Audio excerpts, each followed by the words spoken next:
things to be directed in a particular way. The defense people, maybe the civilian side of the defense, the security, who give their own reasoning, all have their motives. Some is interested in making money, other is keeping his prestige, his hold on the army. The third one is interested in this motive, and the fourth one in this motive. And the head of the state is interested in keeping his own state, being elected every time because he wants the votes from all these people. He wants this help. So his motive is fulfilled if he listens to this multinational firm man because he gave him his funds during election. And he is interested in these people because it is on him that it depends. And they are interested in their own motives. And this does not enable them to listen to a sensible thing that what they are doing is wrong. Even they do not listen. Yes?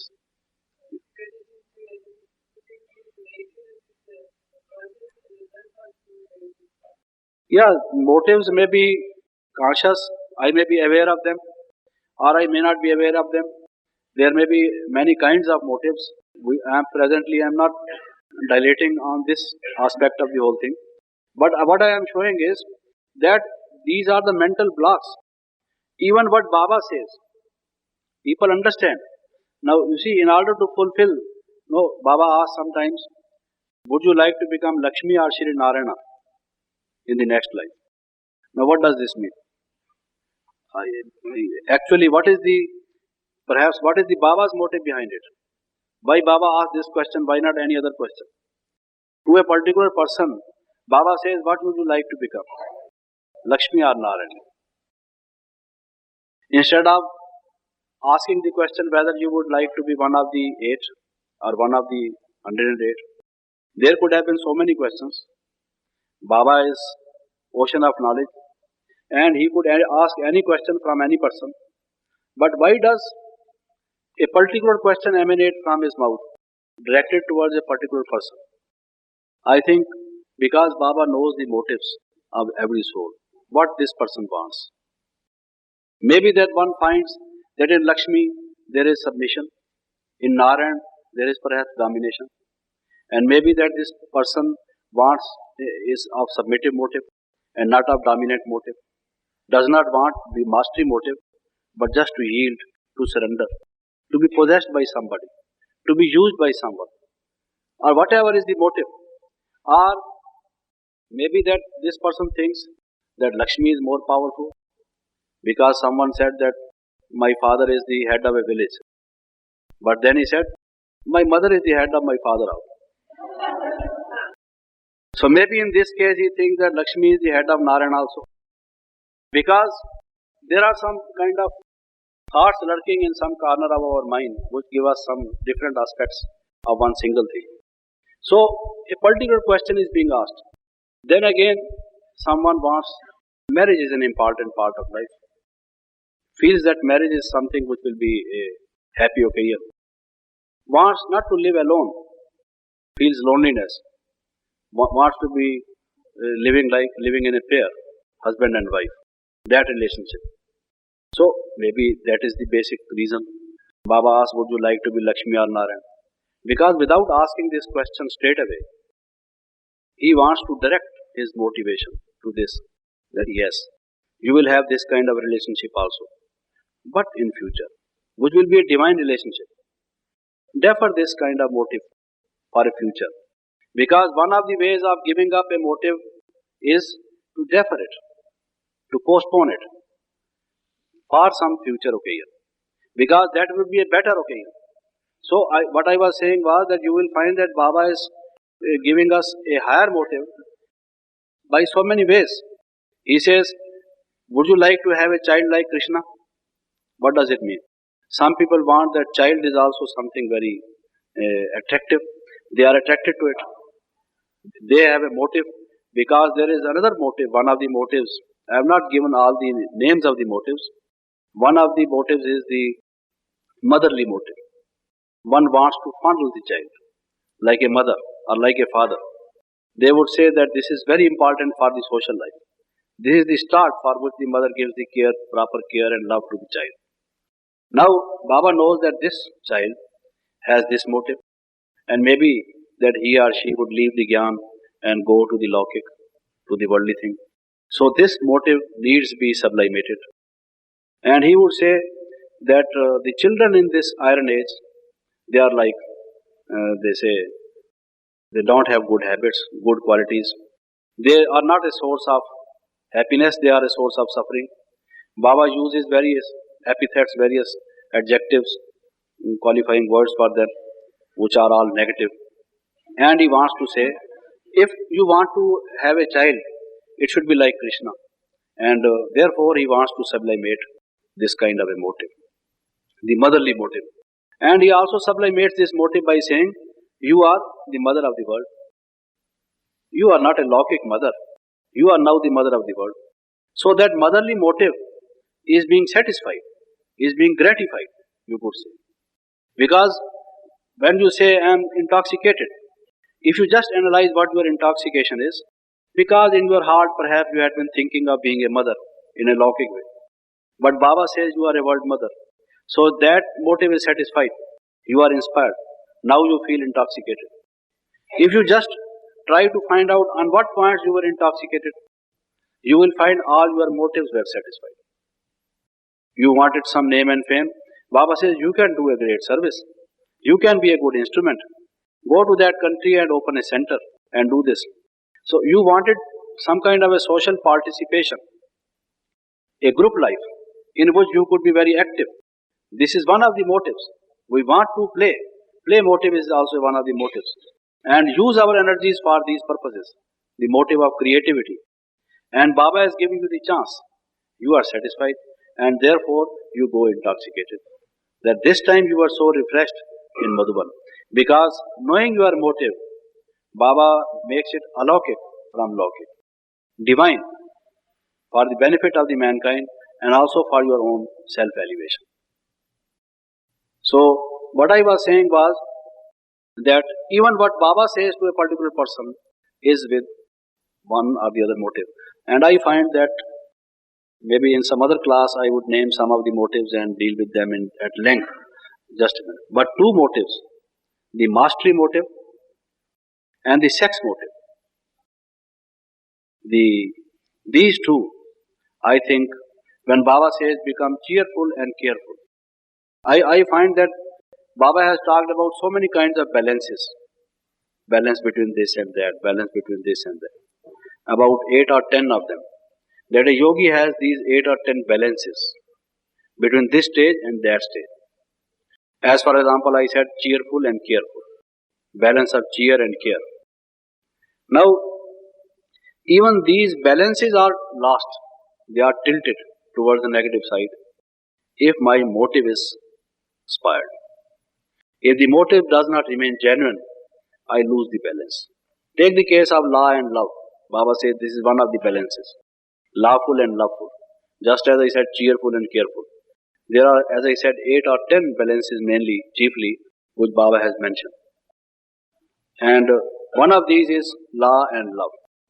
Now sometimes I want love. Now this person does not obey Baba's laws. I don't want to have any kind of connection with him. He works in a very haphazard way. He does not listen to Baba's murlis. I ask him to do this work. He uses his manvat. Instead of doing this, he does the other thing. I want to enforce love. As if this mastery motive is dominant. On the other, I don't want to maintain law. That motherly motive or some other social motive is more at play. So even if there has to be balance, as Baba asks us, these motives have to be kept in check, in proper shape. If one motive becomes stronger and the other becomes weaker, the result would be that balance would be lost. Such is the importance of paying attention to these motives. And as I said, even in service, when someone is not cooperating, it is perhaps that he wants a proper role. And that role gives him more name and fame. And he wants to be a dominant person. And since he is getting not that chance, he says, no, he is busy these days and can't do this work. And I tell you, he is not busy. and he is just trying to show that he is busy, it is because his mind is busy with some other motive, and that motive is not being fulfilled. So if we just know about these and try to either persuade someone or advise someone properly, guide someone properly, then we will be able to have the cooperation of all, work in a team, have unity among ourselves. Even as an institution, as an organization, as a team at the center, or as an organizing committee for a particular occasion, conference or other event, we would be able to have to give a better performance if our motives do not come in clash. If our motive is this and another person's motive is that, then we cannot have this. So this is, I was saying that this mastery motive and sex motive, these are two very important, to which Baba has been drawing attention again and again. It's not that the others are less important, but presently I am mentioning these two. Baba says, become Balak and also Malik. On some occasions, this also has another balance, Balak and Malik. You have also to become a child and obedient. You have also to become master, Malik. Think that you are a responsible person and you are an authority. You have to become an authority, and you have also to become submissive, to have the balance of these two. Now this mastery instinct is what put hurdles in our observing Shrimad, in being a source of indiscipline at our centers, in causing disunity in our teamwork, and in giving us some negative states of mind, this mastery instinct. And Baba asks us to be master of our sense organs, master of our thoughts, that we can control our mind and make it a perfect instrument. Instead of having this kind of mastery over our circumstances, Baba says parasthiti and sthiti. By means of your sthiti, your state, spiritual state, you should be able to have mastery over the circumstances. Rather than be led by the circumstances, you should be able to give a particular channel, a particular direction to your circumstances. You should be the leader rather than the circumstances are your leader. So Baba asks us to have this kind of mastery. Master knowledgeful, master peaceful, master blissful, that way also. But this kind of mastery. But we are trying to be the master of our colleagues, our sisters and brothers. Of the whole situation, we want to be the dominating person and all this, which creates so many problems for the teacher, for the institution, and for the self, so on and so forth. And similarly, about, as I said, the sex, Baba says, if someone falls in this, because this is the foundation, then this fall is like one's falling from the 18th floor, as if one's bones also would be crushed if one falls from the 18th floor. What will happen? So happens to a person, one is not able to stand because there is something very important. Why it is so? And why this wrong motive, how this was debased. We would also discuss how these motives are debased. Originally they are pure. What does purity mean? Purity means pure motive. When I will give you these names of motives, you will find that there cannot be any purity unless these motives are pure. I tell you, for example, a person says, I would like to work with this sister, and the sister says, I would like to work with this brother. It is not necessarily that they find that ability-wise they are okay. It makes a better teamwork. Maybe that there is some inner thought. As this sister was saying, maybe there is unconscious motive, not even conscious motive. In Indian scriptures, brahmacharya or purity, even this purity is a more wider term in which this control over sex is one of them. But even this has been said of 8 kinds. You want to speak to a particular person. You feel that there is a pleasure. It is not because this person is giving you knowledge. You want to go on looking at a particular person. You want to touch a person. You want to play with a person. There are so many things. it has been said that there are 8 varieties of it. It's not only that it's a gross act, it's only indulgence, it's some kind of a physical contact, but much more, even at the subtle level. Your eyes are satisfied. You want to meet that person again and again, to keep the company of that person, so on and so forth. So, this again is what does not enable us to get full marks in purity. We have to be aware of this, because this again creates so many problems for us and for this total service. Now, the rest, I think I will deal on some other occasion, maybe tomorrow or some other day, and I want to leave some time for questions about what I have said already. Yes? We do come to a point when we realize that on the spiritual path, our motivation is not the highest one or the most genuine one. Is it possible to change it? Change our own motivation? Yes. This is what Baba's knowledge does, as I said this evening. And that is what gives us purity. As I said, originally our motives are pure, or genuine, as you say. And therefore Baba says that purity is our original nature. And when I say in my meditation, I am a soul, I am a point of light, I am pure and peaceful in my nature, it means that my basic motives were originally pure. And what does purity of motives mean? We will discuss sometime. But now that they have become deformed, they have become defiled or degenerated, debased, you can say, because of body consciousness being one of the important factors, by means of spiritual knowledge which Baba is giving us, and also by means of meditation, and by paying our attention to these, because they are very subtle, hidden type of thing, lying underneath sometimes. Sometimes, perhaps we don't mind it. We know that what I am saying is not pure motive, but I am being dragged by another powerful motive. There are 2 or 3 motives at play at one point of time, and there is a conflict. It comes on the face also. You will find this face is tense, it is confused.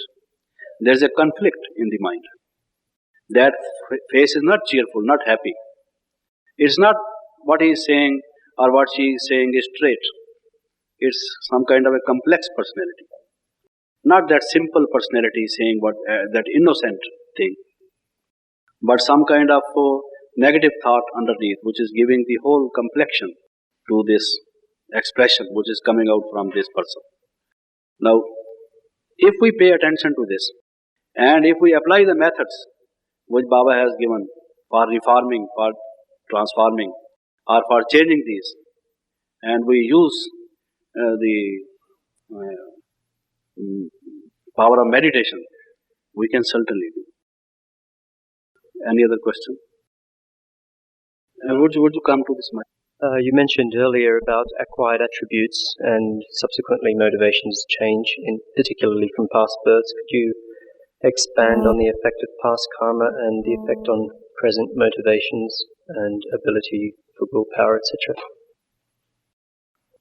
When we speak of past karmas giving us particular kind of sanskaras, I think these sanskaras manifest themselves in the form of motivations. How do the sanskaras act? When we say that sanskaras are there, our latent memories of the past, some kind of habits which our past karmas gave us, some kind of attitudes, some kind of tendencies which have been inbuilt as a result of our actions during our past lives, or we give these all one name, sanskara. It is these sanskaras which now take the form of different motives, and in the form of motives they influence our present action. We don't want to do this act because Baba prohibited. He said it's not right. But our past sanskara, in the form of a particular motive, is trying to drag us away from this. We very much know this is clearly a violation of Baba's one of the fundamental commandments. But so powerful is that motive. Some some one brother and sister quarrel, and some senior sister say this is wrong. We say no, this is not wrong. This person is wrong. I think in a moment of quietude I realize that I am wrong. But then I lose my prestige. This person, if it is proved right, it will try to dominate me. Every time this would say that she was right and I pretended that I was right. So I may be proved wrong and I may lose my face. Maybe that I want this kind of thing and I do not admit it's my fault.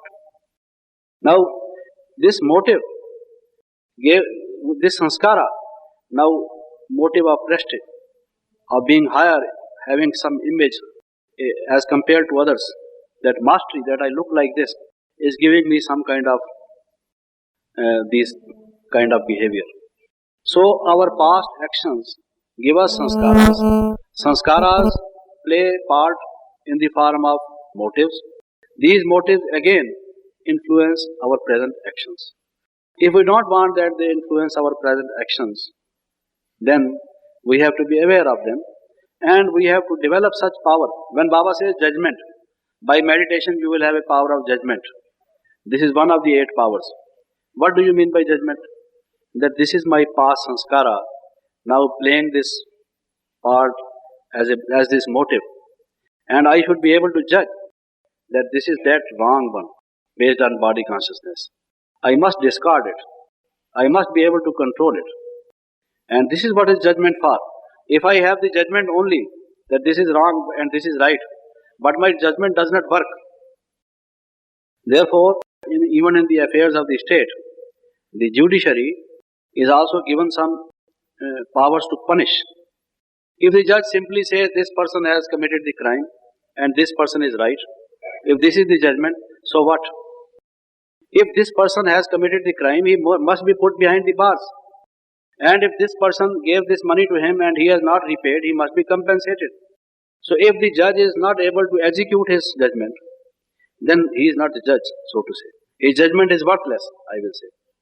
Similarly, if I have the judgment that this is a negative sanskara built because of my past negative body conscious action, but I am not able to put this judgment into practice to keep it far off from me, from influencing at least my present state of mind, then I have not built that strength which Baba says you can by means of meditation, by means of daily classes, by means of churning. So many other methods Baba has given us. So I should have that strength, then only I become Maharathi. This obstacle has come. Now I should be able to shoot it, this enemy. Baba says, Atma apna mitra aap hai, Atma apna shatru aap hai. The self is its own enemy, the self is its own friend. How is its own friend? How is the self is its own enemy? Now this negative sanskara is not coming from some elsewhere, but from me. So if I allow it to play its negative part, I am my own enemy. And if I, on the other hand, prevent it somehow or the other and play the positive, then I am my own friend. This is how I think we can do it. So now we will practice meditation for some time and the class will be over. Thank you. Om Shanti.